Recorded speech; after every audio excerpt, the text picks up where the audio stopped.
Assalamualaikum warahmatullahi wabarakatuh. Kembali lagi di channel Berita Mistis. Untuk kisah kali ini masih ada sebuah cerita yang ditulis oleh Untung Prasetyo. Dan untuk kisah yang akan saya bawakan kali ini yaitu sebuah kisah yang berjudul Memutus Perjanjian Gaib Pesugihan. Dan sebelum kita lanjut ke ceritanya, tekan dulu tombol like video ini dan jangan lupa tekan juga tombol subscribe channel ini. Dan nyalakan juga lonceng notifikasinya agar tidak ketinggalan cerita-cerita lainnya dari channel ini. Dan buat teman-teman yang pengen membaca langsung ceritanya, nanti silakan saja kunjungi linknya yang nanti akan saya sertakan di kolom deskripsi. Dan seperti apa untuk kisah kali ini, langsung saja kita masuk ke ceritanya.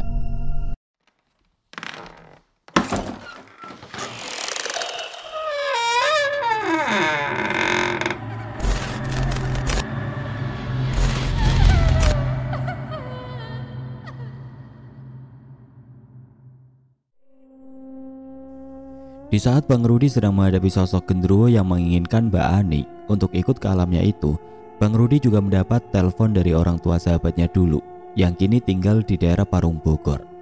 Menghadapi situasi sulit itu, Bang Rudi pun harus memilih untuk menangani salah satu dari dua permasalahan yang sedang dihadapinya tersebut. Karena Bang Rudi sudah setengah jalan membantu Mbak Ani untuk melawan sosok genderuwo yang telah memberinya kekayaan itu, akhirnya Bang Rudi pun berpamitan kepada Mbak Ani yang kondisinya sudah mulai membaik itu. Perjanjian gaib yang ibu lakukan dengan sosok Harjuno itu sangatlah sulit diputuskan, Bu.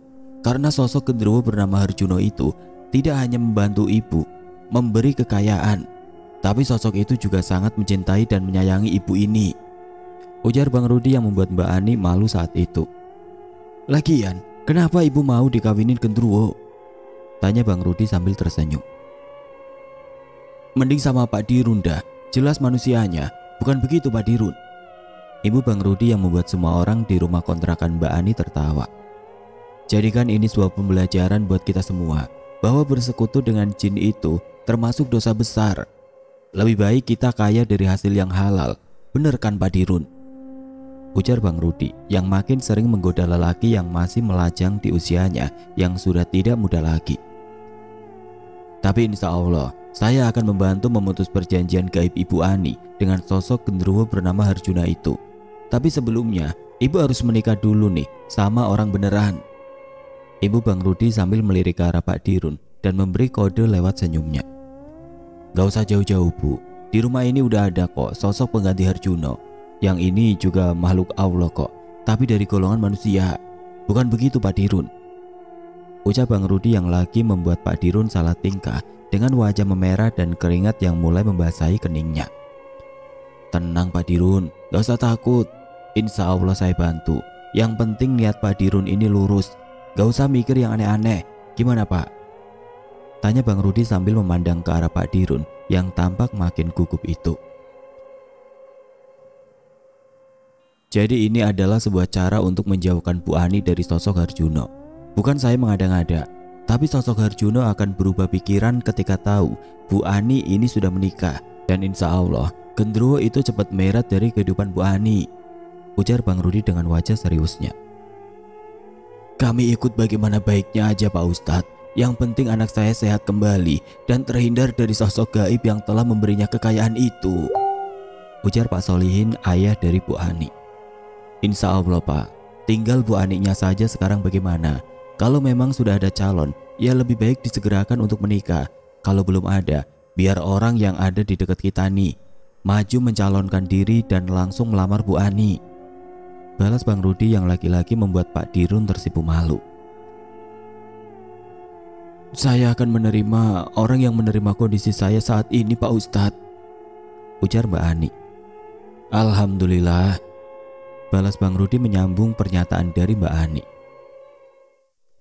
Itu kopling dilepas Pak Dirun, jangan digenggam aja, ujar Bang Rudi pada Pak Dirun yang wajahnya makin memerah. Kopling lepas dah, terus gaspol, ibu Bang Rudi yang membuat semua orang ikut tertawa. Denny dan Bu Risma yang masih ikut mendampingi pengobatan Mbak Ani pun menyemangati Pak Dirun agar mengutarakan maksudnya. Karena Denny pun mengetahui bahwa Pak Dirun memiliki rasa sayang kepada Bu Ani setelah sering bertemu di berbagai kesempatan itu. Tenang Pak Dirun, mumpung ada Bang Rudi, nanti minta tolong sekalian dilamarin aja," bisik Denny sambil tersenyum kepada Pak Dirun. "Bismillahirrahmanirrahim," bisik Pak Dirun yang membuat Bang Rudi dan Denny tersenyum. "Jadi begini Mbak Ani, sebelumnya saya minta maaf. Saya belum pernah mengatakan hal ini kepada perempuan manapun. Jadi maaf kalau tidak romantis sama sekali ya. Saya siap menjadi suami Mbak Ani jika Mbak Ani berkenan," ujar Pak Dirun yang membuat Mbak Ani tersenyum haru dan meneteskan air mata. "Masya Allah, mudah-mudahan niat baik Pak Dirun dapat diterima oleh Bu Ani," sahut Bang Rudi yang kini wajahnya terlihat serius itu. "Insya Allah saya siap Mas," jawab Mbak Ani dari tempatnya berbaring. Hal itu pun langsung diamini oleh semua orang yang ada di rumah Mbak Ani saat itu. "Nah, kalau udah sama-sama cocok, insya Allah pasti ada jalannya. Sekarang Pak Dirun saya minta secepatnya melamar Bu Ani dan secepatnya juga untuk menikahi Bu Ani agar semua permasalahan yang dihadapi Bu Ani ini dapat segera terselesaikan. Dan ingat, pernikahan itu bukan sekedar untuk menjadi perantara penyembuhan Bu Ani, tapi usahakan untuk terus menjalin ikatan suci dalam indahnya rumah tangga," ujar Bang Rudi yang disambut anggukan kepala oleh Pak Dirun. Selama proses lamaran dan mungkin juga proses pernikahan dari Pak Dirun dan Mbak Ani nanti, mungkin tidak dapat saya hadiri karena saya harus menolong sahabat saya yang ada di Parung Bogor. Jadi diusahakan secepatnya ya Pak Dirun, agar supaya insya Allah ketika urusan saya di Parung selesai, saya dapat segera kembali ke rumah ini dan insya Allah segera menuntaskan permasalahan ini. Ibu Bang Rudi menjelaskan kepada semua yang ada di rumah itu. Keesokan harinya Bang Rudi pun segera mengunjungi salah seorang temannya yang ada di daerah Parung. Kedatangan Bang Rudi tersebut tidak lain atas perintah ibu dari sahabatnya yang merasa curiga dengan kondisi anaknya yang hanya dalam 2 bulan saja tubuh gempal dan berisi itu tiba-tiba jadi kurus dan tampak tidak sehat. Walaupun teman Bang Rudi yang bernama Bang Ipul itu merasa sehat dan baik-baik saja. Menurut cerita dari Bang Ipul, saat itu anaknya menjadi orang kepercayaan bos pemilik perusahaan tempatnya bekerja. Dan bahkan Bang Ipul pun selalu mendapatkan bonus besar di luar gaji bulanannya. Hal itulah yang membuat ibu dari Bang Ipul curiga dan menceritakannya kepada Bang Rudi. Sesampainya Bang Rudi di depan rumah Bang Ipul, tiba-tiba saja sosok Jakabaya yang selama ini ikut bersama Bang Rudi pun segera melesat ke arah rumah dari Bang Ipul. Tapi tanpa disangka-sangka, tubuh dari sosok Jakabaya terpental kembali ke arah Bang Rudi yang baru saja turun dari dalam mobilnya. Bang Rudi pun juga langsung merasakan energi besar yang datang menyerangnya, hingga Bang Rudi dan kedua temannya merasakan setrum besar menyengat dari arah kaki menuju ke tubuh mereka. Bang Rudi yang mengetahui telah mendapatkan serangan gaib dari sosok yang sedang ingin mencelakai Bang Ipul itu, segera melawan dengan energi murni miliknya serta doa-doa yang dibacakannya. Setelah energi besar yang menyerang Bang Rudi dapat dinetralisir, barulah Bang Rudi menghampiri kembali sosok Jakabaya yang masih kesakitan tersebut. "Lah, lu ngapa dak?" ujar Bang Rudi dalam hatinya ketika melihat sosok Jakabaya kembali ke tempatnya sambil merintih kesakitan. "Ada energi kuat yang melindungi rumah itu Pak Ustadz," jawab Jakabaya sambil memegang dadanya. "Lagian, ngapa lu buru-buru masuk? Nah gua aja masih di luar. Emangnya lu gak lihat tuh, ada kabut hitam sama energi merah yang ngelilingin rumah itu?" "Iya Pak Ustadz, saya lengah," sahut Jakabaya yang menunggu Ustadz Rudi menetralisir energi jahat yang mengurung rumah dari Bang Ipul tersebut. "Sekarang mendingan lu balik dah ke rumah Bu Ani. Jagain itu supaya genderuwo PA kagak masuk ke rumahnya. Sekalian lu olahraga dah sama genderuwo yang masih ngejar-ngejar Bu Ani," ujar Bang Rudi yang meminta sosok Jakabaya kembali dan menjaga rumah Bu Ani. Sosok Jakabaya adalah sosok makhluk gaib yang pernah ditolong Bang Rudi ketika tubuhnya terpisah dari badannya, dan salah satu sosok pendekar pada zaman penjajahan Belanda itu akhirnya diizinkan untuk ikut bersama Bang Rudi setelah beberapa kali ditolak oleh Bang Rudi sendiri. Setelah dapat membuka tabir yang menutupi rumah Bang Ipul, Bang Rudi bersama kedua temannya pun mulai melangkah ke arah teras rumah dari sahabatnya itu. Bang Rudi dan kedua temannya pun segera mengucap salam di depan rumah Bang Ipul yang tampak sepi itu. Hal aneh pun terjadi ketika Bang Rudi mendapati ibu dari Bang Ipul keluar dari dalam rumahnya dan mengedarkan pandangannya ke sekitar mencari suara salam yang tadi didengarnya dari arah dalam. "Assalamualaikum, Mak," ujar Bang Rudi yang membuat ibu Bang Ipul terkejut. "Waalaikumsalam, Rudi," jawab Bang Ipul sambil melihat ke sekeliling teras rumahnya. "Pantesan si emak kagak ngeliat kita," gumam Bang Rudi yang membuat kedua temannya merasa sangat heran tersebut. Bang Rudi pun segera menarik sosok makhluk gaib yang menutup pandangan mata dari ibu Bang Ipul tersebut, dan secara perlahan ibu Bang Ipul pun samar-samar melihat Bang Rudi dan kedua temannya sudah berdiri di depan teras rumahnya. "Waalaikumsalam, alhamdulillah lu datang juga, Rud," jawab ibu Bang Ipul sambil memegangi kepalanya yang terasa pusing. "Pusing, Mak?" tanya Bang Rudi sambil tertawa. "Kalau pusing buruan minum obat dulu dah, Mak. Rudi duduk nih di sini." Ibu Bang Rudi yang sudah duduk di kursi yang ada di teras rumahnya. "Masuk saja, ngapain lu di teras?" ujar ibu Bang Ipul yang meminta Bang Rudi dan temannya masuk ke dalam rumahnya.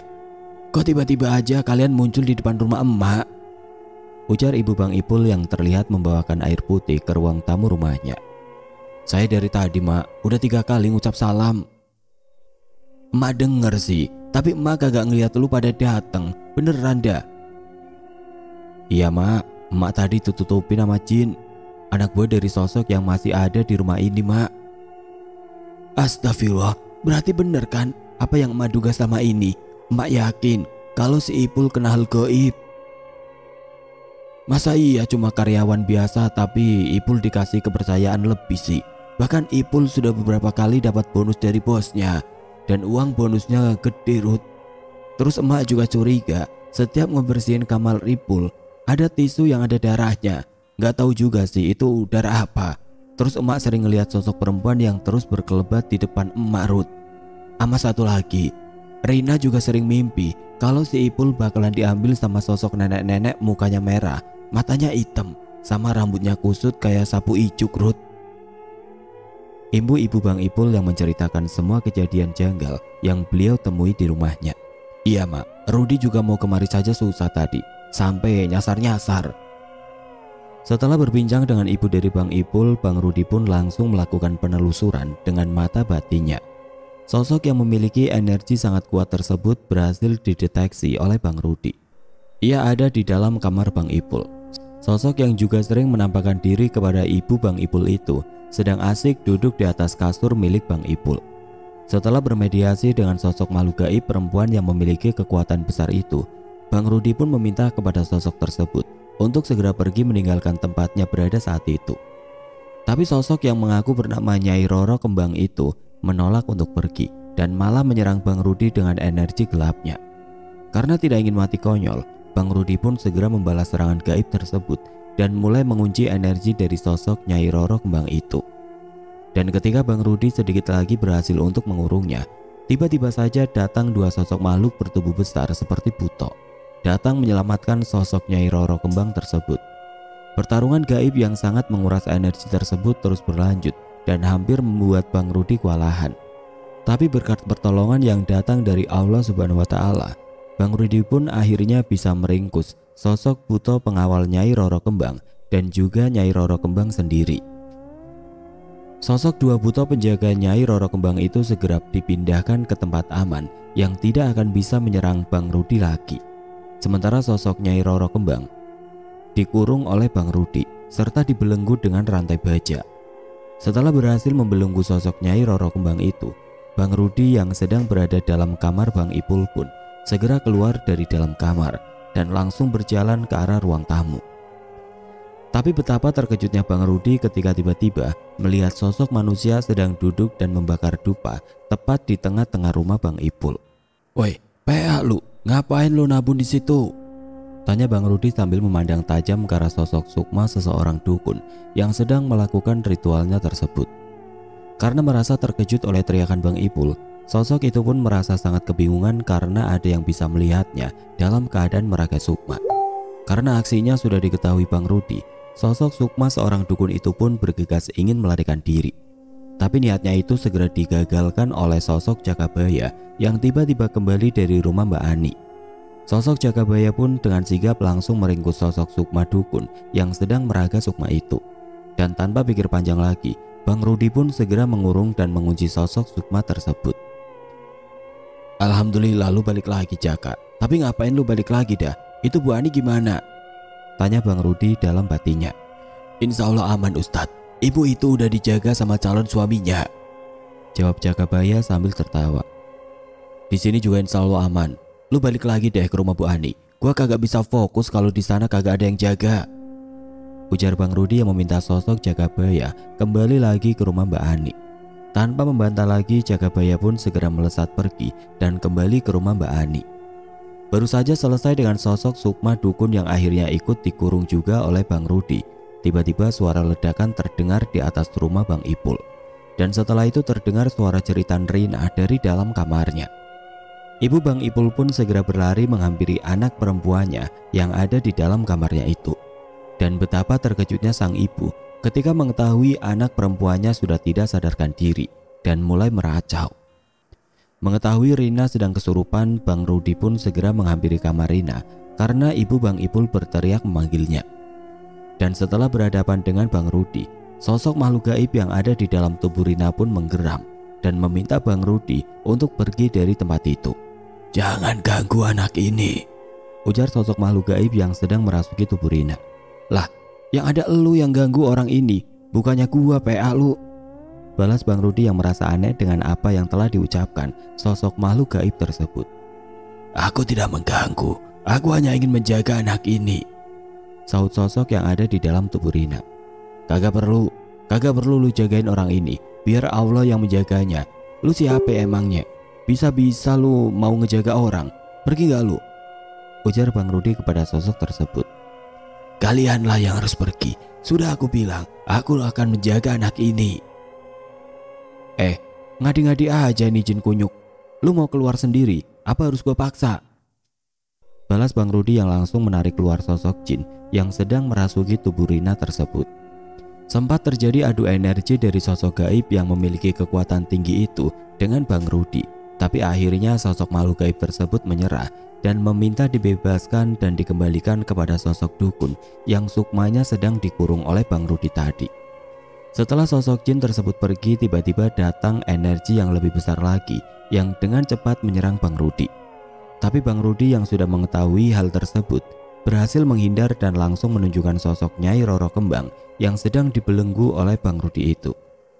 Gua tahu, lu datang ke tempat ini buat ngebebasin pacar lu ini kan? Ujar Bang Rudi dalam batinnya. Bang Rudi pun lalu berkomunikasi secara batin dengan sosok yang bernama Pangeran Giribolo. Pangeran Giribolo sendiri bermukim di daerah Bolorejo yang terdapat sebuah makam di bukit yang bernama Gunung Bolo. Lepaskan perempuan itu manusia, ujar sosok Pangeran Giribolo dengan nada kesal. Lah, gua susah-susah nangkep. Lu suruh ngelepasin, PA lu ya? Jawab Bang Rudi sambil tersenyum kepada sosok makhluk penguasa bukit Giribolo tersebut. Lu jelasin dulu dah, siapa kalian yang sebenarnya dan apa tujuan kalian di rumah ini? Ibu Bang Rudi kepada sosok pangeran yang emosinya sudah memuncak dan siap untuk menyerang Bang Rudi tersebut. Ayo, kalau lu mau coba, gua bakar ini pacar lu, ujar Bang Rudi yang mendapat tekanan besar dari energi yang dikeluarkan oleh sosok Pangeran Giribolo tersebut. Tujuan kami datang ke sini adalah ingin mengambil tumbal yang sudah diberikan oleh orang itu, ujar sosok pangeran yang mau menjelaskan apa yang sebenarnya terjadi. Siapa yang mau ditumbalkan dan siapa yang menumbalkan? Anak yang bekerja di perusahaan itu dan pemilik perusahaan itulah yang menumbalkannya. Ketika Bang Rudi sedang bermediasi dengan sosok Pangeran Giribolo tersebut, datanglah kawan-kawan dari Bang Ipul yang mengantarkan Bang Ipul pulang. Dan sesampainya Bang Ipul di rumahnya, Bang Ipul pun langsung pingsan tidak sadarkan diri. Oh, jadi lu nih biang keroknya yang bikin badan temen gue habis. Tadinya temen gue gemoy, lu buat jadi kurus begitu, ujar Bang Rudi yang merasa kesal ketika melihat Bang Ipul dengan tubuh kurus dan tidak sadarkan diri. Sekarang batalin perjanjian itu dan balikin ini sukma temen gua yang udah kalian ambil. Kalau lu gak mau, gua bakar ini gacuan lu. Kekasih lu gua bakar. Dan inget lu ya, tempat lu pasti gua obrak-abrik. ibu Bang Rudi yang sudah merasa kesal dengan apa yang dilakukan jin pesugihan tersebut. Satu-satunya cara untuk mengembalikan Sukma anak itu, maka tubuhnya harus dibawa ke sana. Dan itu juga satu-satunya cara untuk memutus perjanjian gaib pesugihan itu, ujar Pangeran Giribolo menjelaskan. Ribet loh, kesana mana? Gua harus bawa teman gua kemana? Tanya Bang Rudi yang merasa sudah sangat kesal itu. Gunung Polo, Polorejo Tulung Agung. Datanglah ke sana dan akan aku jelaskan di sana. Ibu sosok Pangeran Giribolo menjelaskan sebelum sosok itu pergi dari hadapan Bang Rudi. Setelah berunding dengan keluarga Bang Ipul, akhirnya Bang Rudi dan dua orang temannya serta orang tua dari Bang Ipul pun memutuskan untuk membawa Bang Ipul pergi ke daerah Jawa Timur. Dalam kondisi tidak sadarkan diri, Bang Ipul terpaksa dibawa dalam perjalanan jauh untuk mengobati penyakitnya. Perjalanan pun langsung dimulai pada hari itu juga dengan menggunakan dua kendaraan sekaligus. Sesampainya di Kabupaten Tulung Agung, Bang Rudi pun segera menuju ke rumah sahabatnya yang bernama Ustadz Hakim yang tinggal di daerah Kerajaan.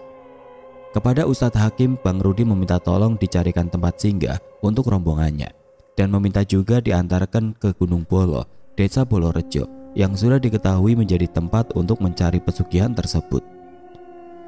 Di daerah ini memang ada tempat pesugihan Ustadz, tapi baru kali ini saya tahu bahwa korban pesugihan tersebut berasal dari tempat yang jauh, ujar Ustadz Hakim menjelaskan kepada Bang Rudi.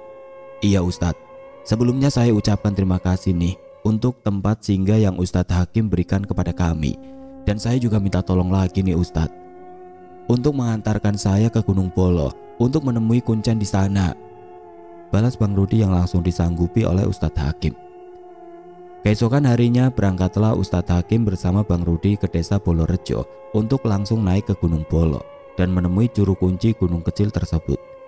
Dan setelah berada di Gunung Polo, Bang Rudi dan Ustadz Hakim pun dapat bertemu dengan Kuncen Gunung Polo. Karena di atas gunung kecil tersebut sangatlah ramai, Bang Rudi pun langsung meminta tolong kepada Kuncen tersebut untuk membuka pintu bangunan makam yang ada di sana.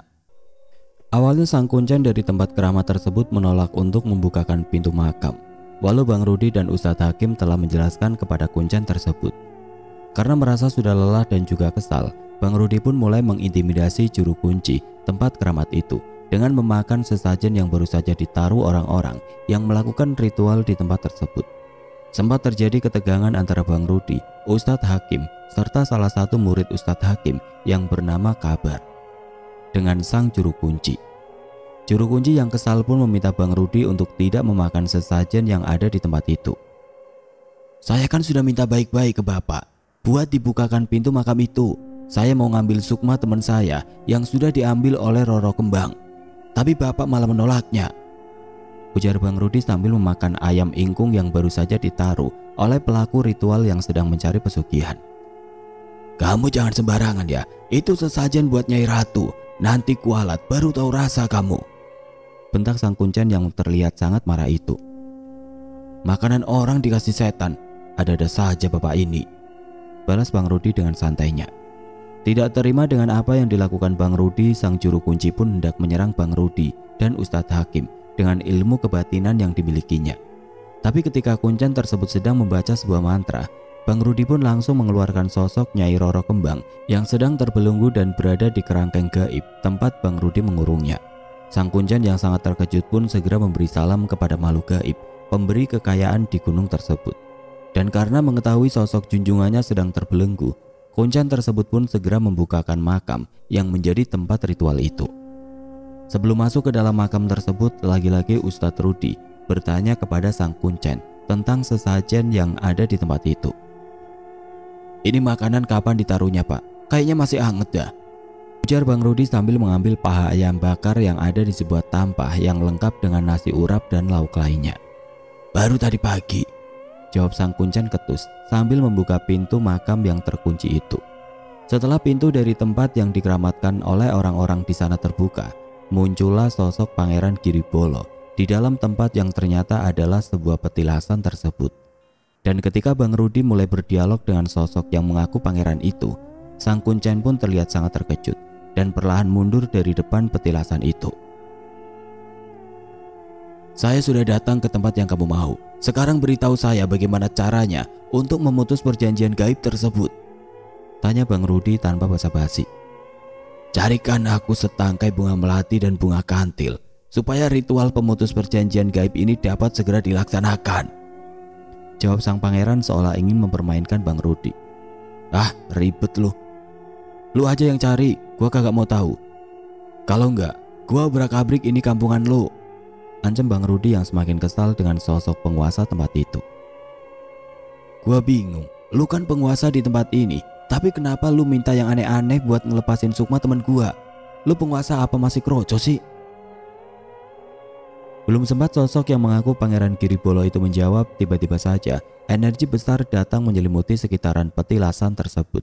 Dan tidak lama setelah itu, sosok makhluk gaib yang lebih kuat daripada sosok Pangeran Giribolo dan juga Nyai Roro Kembang pun muncul di hadapan Bang Rudi dan juga Ustadz Hakim.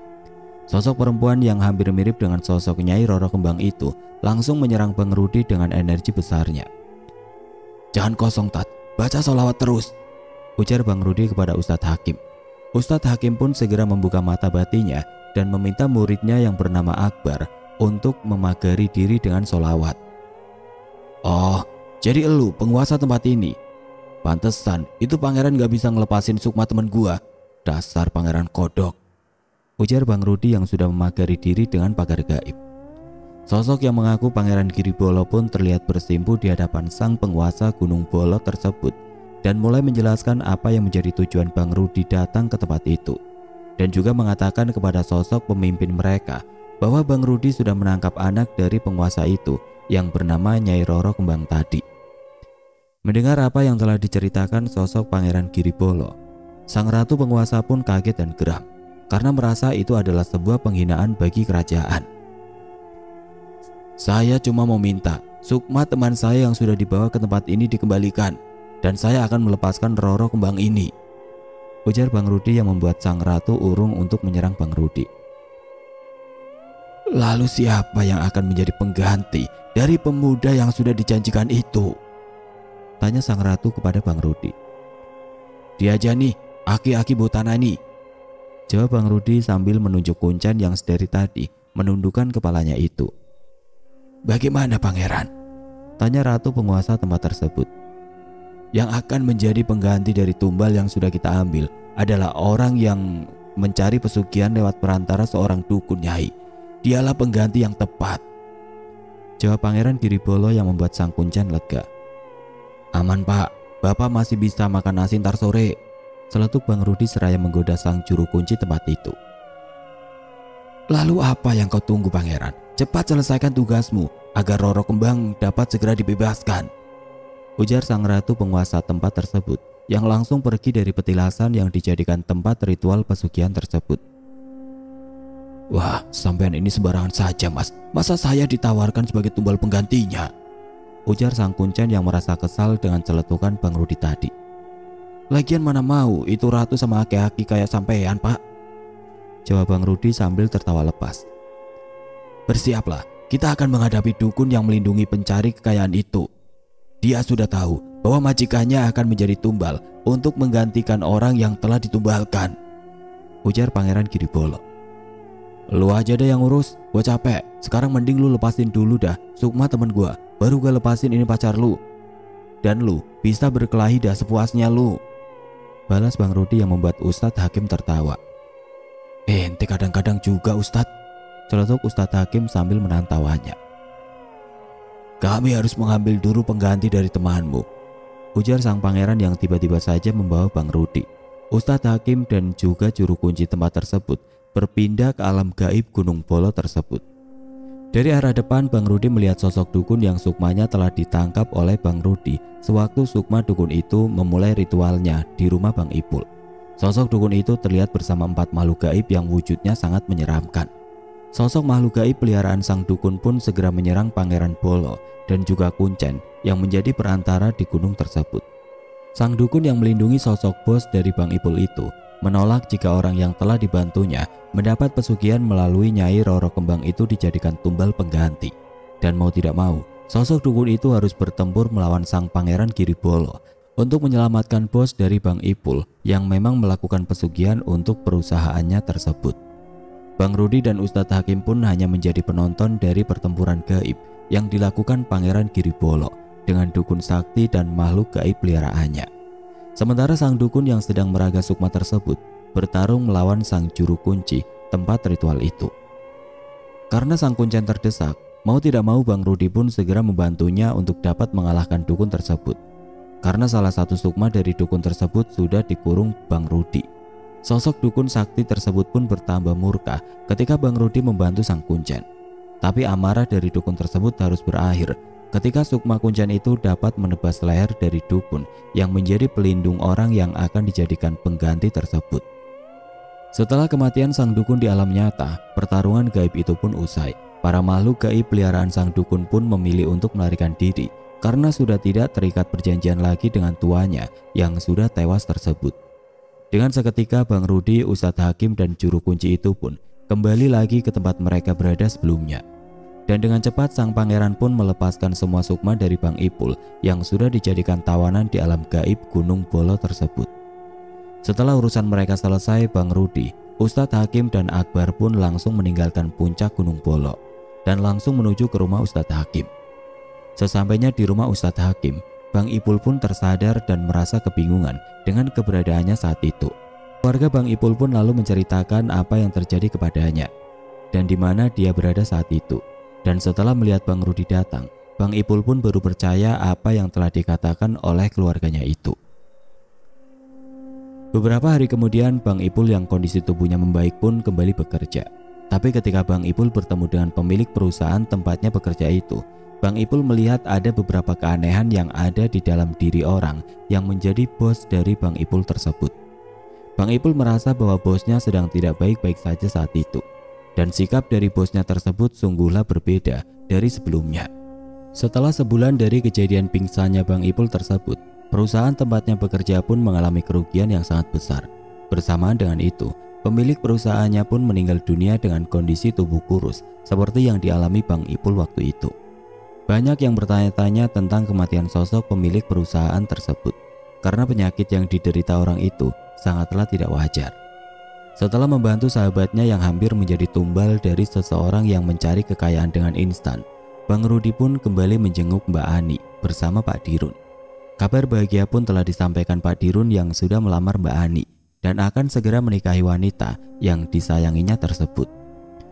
Alhamdulillah Pak Dirun, insya Allah apa yang Pak Dirun lakukan ini mendapat ridho dari Allah Subhanahu wa Ta'ala, dan semoga dengan pernikahan Bapak nanti, sosok genderuwo yang pernah memberikan sesuatu kepada Bu Ani akan dapat diusir dari tubuh Bu Ani, ujar Bang Rudi menjelaskannya kepada Pak Dirun. Kapan sebaiknya kami melaksanakan pernikahan kami, Bang?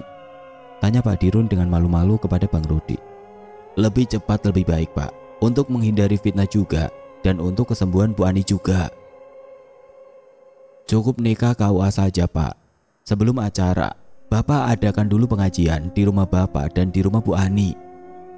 Baik, Bang. Insya Allah kami akan segera mengurus semua keperluan administrasinya untuk dapat segera melaksanakan pernikahan kami, balas Pak Dirun dengan semangatnya. Nanti setelah Pak Dirun dan Bu Ani menikah, baru kita bisa putuskan hubungan Bu Ani dengan sosok makhluk gaib tersebut, Pak. Dan setelah itu, baru kita usir sosok genderuwo itu dari dalam tubuh Bu Ani. Memang tidak mudah, Pak, tapi insya Allah semua bisa dilakukan. Dan insya Allah juga Bu Ani akan kembali sehat seperti sedia kala. Setelah mengurus semua yang dibutuhkan, Pak Dirun dan Mbak Ani pun melakukan pernikahan secara sederhana. Orang-orang yang dulu bekerja di warung milik Mbak Ani pun ikut menyaksikan hari bahagia dari Pak Dirun dan Mbak Ani. Tapi di balik kebahagiaan itu, masih ada ancaman dari sosok genderuwo yang masih ada di tubuh Mbak Ani. Tapi lagi-lagi Bang Rudi pun meyakinkan Pak Dirun dan Mbak Ani sendiri bahwa semua itu dapat dilalui dengan baik dan Mbak Ani dapat disembuhkan. Pemutusan perjanjian gaib antara Mbak Ani dengan sosok yang bernama Harjuna pun akhirnya dapat dilakukan oleh Bang Rudi setelah Pak Dirun dan Mbak Ani resmi menjadi pasangan suami istri. Walaupun berat, tapi Bang Rudi tetap bersedia membantu Mbak Ani dan Pak Dirun. Walau tubuh Mbak Ani masih lemah, Tapi setelah pernikahannya, Mbak Ani seolah menemukan kembali harapannya untuk hidup lebih baik lagi. Dan Mbak Ani pun selalu memohon kepada Allah Subhanahu wa Ta'ala agar membuka pintu taubat dan menerima taubatnya. Oke teman-teman, sekian dulu untuk kisah kali ini. Bagaimana menurut kalian tentang kisah ini? Tulis komentar kalian di kolom komentar. Dan semoga apa yang sudah saya bagikan dalam kisah ini dapat dijadikan pembelajaran untuk kita semua. Dan buat teman-teman yang baru bergabung, jangan lupa untuk like, komen, share, serta subscribe channel ini. Dan nantikan kisah-kisah horor berikutnya tetap di channel Berita Mistis. Wassalamualaikum warahmatullahi wabarakatuh.